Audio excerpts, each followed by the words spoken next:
How's it going? I'm Brooks. I'm Joe. This is another episode of Cantina Reviews. Today we're talking about Logan.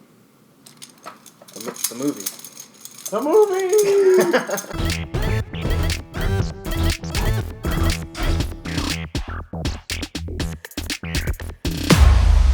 So, Logan is a movie. Yes, it is. It's an X-Men movie. Yeah. So it's So he dies. Spoilers. Yeah. Yeah, I guess it's been long enough, right? It's been a few weeks. A few weeks. All right. People are going to watch this have seen it. So this is like the 19th movie that Hugh Jackman has been Wolverine in. Mm-hmm. Possibly the best. Yeah, I'd say so. Yeah. I know Hugh Jackman has been waiting for this for a long time. Yeah, his going out type thing. He's had his moments of being able to go really crazy as Wolverine. Yeah. But there's never any blood because it's always like PG-13. Yeah. It's never that crazy. And what was great about this was there were no restraints on this movie whatsoever. Yeah, he kind of was able to do whatever he wanted to do. They got the R rating. There's blood. There's fighting. There's cursing every couple seconds. Crying. Yeah. But more for the audience. Yeah, the audience is rather crying. than the movie. Yeah. Yeah, as far as like emotional payoffs, I think it worked really well. It paid off. Yeah. Just to reiterate what I said. Yeah. So I know one thing that you had brought up before was the death that they gave Professor Xavier. That was like the only thing that I'm iffy about still.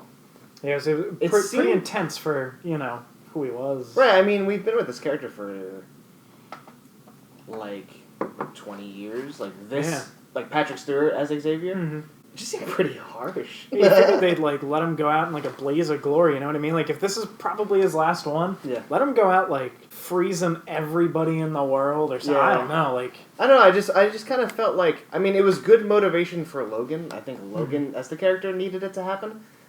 But, I mean, did Xavier need to be crying in his bed with dementia? Yeah. Killed by who he thought was Logan? I mean, because there's the scene when, I mean, he's still alive, so I guess, they were able to get it across. But, actual Logan is it wasn't me, as he's, carrying him out of the house. Yeah. So, hopefully he knows. Yeah, hopefully he didn't leave the planet thinking that, he was killed by him. Yeah, he was betrayed in his final moments. Wolverine was probably, just fucking tired of taking care of him. Yeah, he was like, alright. But besides that, that's the only thing I was really iffy on. Mm-hmm. Besides that, the whole movie worked for me. There was not, a single moment where I wasn't totally engaged. Even the smaller moments, you have this cool dynamic of, Logan as a father to Laura, but then also Xavier as a father to Logan. Right, yeah, that when they're talking to those people in the house, and it's a tri-generational. Right, they're kind of playing it off like they're family members, but even that dynamic is going on throughout the whole film. As heavy as the film is, and as violent as it can be, there's a lot of funny moments as well. Just their interactions, and I think it works because these characters have been on screen together for so long. Yeah, so long, and then them knowing that it's probably the last one, they're just gonna go all out and just have fun, do what they want, Yeah, I mean, I think what I like as well, I feel like a lot of the superhero movies are the same. I think we've talked about this before. Yeah. Same kind of idea, you have the usual origin story and, the team up against the CGI monster. Right, yeah. All that kind of stuff. Skybeam from the sky. Yeah. No Skybeams in Logan. Yeah, surprisingly. Spoilers. But this one was very down to earth. Mm-hmm. I like when superhero movies don't need to be superhero movies.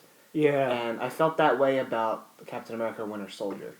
Mm-hmm. This could have been any kind of good movie. It just so happened that superheroes were in it. Mm-hmm. And it wasn't this is going to end the world type of scenario. Right. I like when the stakes are a little more confined. Yeah. There's high stakes in this movie, but it's not the universe will be destroyed. Yeah, it's more high stakes for the character themselves as opposed to, all of mankind, you know what I mean? Right. I also liked, so we're in this kind of post-apocalyptic, I think Trump was reelected. No, I think it's just Mexico. Something happened and you don't know what it is. Yeah. And I liked that too. I don't know why. Just a different vibe, I guess, It really wasn't once again, a typical superhero movies where we're in modern times, I guess you'd say. Yeah. Because this isn't that far in the future, but it also it's... It's 20-something, whatever? It's pretty cool. It's relatively close. In the late 20s? Yeah. Something has happened to all the X-Men, and I think the country, but you don't know what it is. No. And I think that's pretty interesting. Because it also leaves it open for if they want to fill in that gap. At the end of Days of Future Past, everything was reset, so everyone's alive as far as we know. Mm-hmm. Now everyone's gone. Yeah. So we don't know what happened. Yeah, so now they can make more money. Yeah. They can keep us going to see these movies of how Storm dies. So yeah, it's pretty interesting how they were just like, she's kind of like your kid. You know what I mean? And he was just like, okay, crap. yeah. I thought it was like well done and realistic. Like he wasn't just automatically like, yeah, she's my kid. Mm-hmm. It's like they warm up to each other more. Right. They don't like each other, but they are all they really have. Mm-hmm. And then, eventually, she goes off with the other mutant kids, and like he realizes that Canada. Yeah. He realizes that he wants to go help them out, and he wants to go save her. And then they have that nice little moment at the end. Mm-hmm.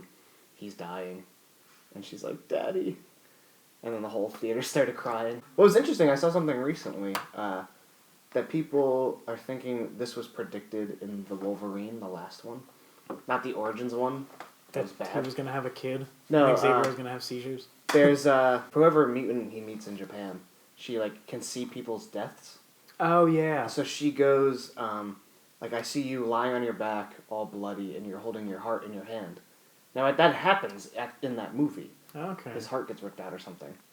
But then it happens technically again in this movie. He's all bloody, he's on his back, and he's holding his daughter's hand.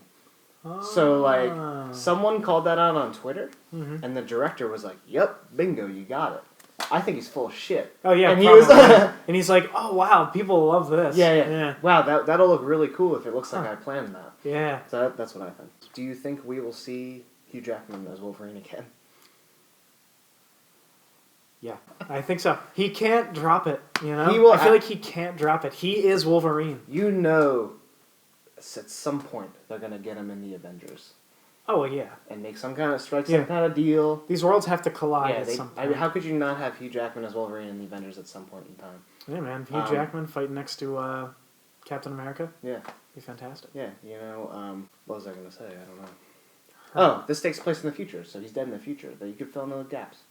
Oh, the Avengers could have taken place before that. Oh, yeah, exactly. Yeah. So, like, they jumped ahead, so there's a whole... They got it all planned ahead, just in case it all works Hugh Jackman's back! Yeah. Well, it's like he is Wolverine, There's gonna... Like, Harrison Ford is Han Solo. He's also Indiana Jones. No one else is really gonna play... I would hate to see them have a new Wolverine in the Avengers. Yeah. Could you imagine if, like, Avengers 18 comes out and it's, like, a different Wolverine? Yeah, and it's, like, Adam Driver. So you can check out more of our videos on our channel. Make sure to subscribe. And, yeah, we have a lot of social medias. Medias, and you can follow us on there. So once again, I'm Brooks. I'm Joe. And this is Cantina Reviews. Alright.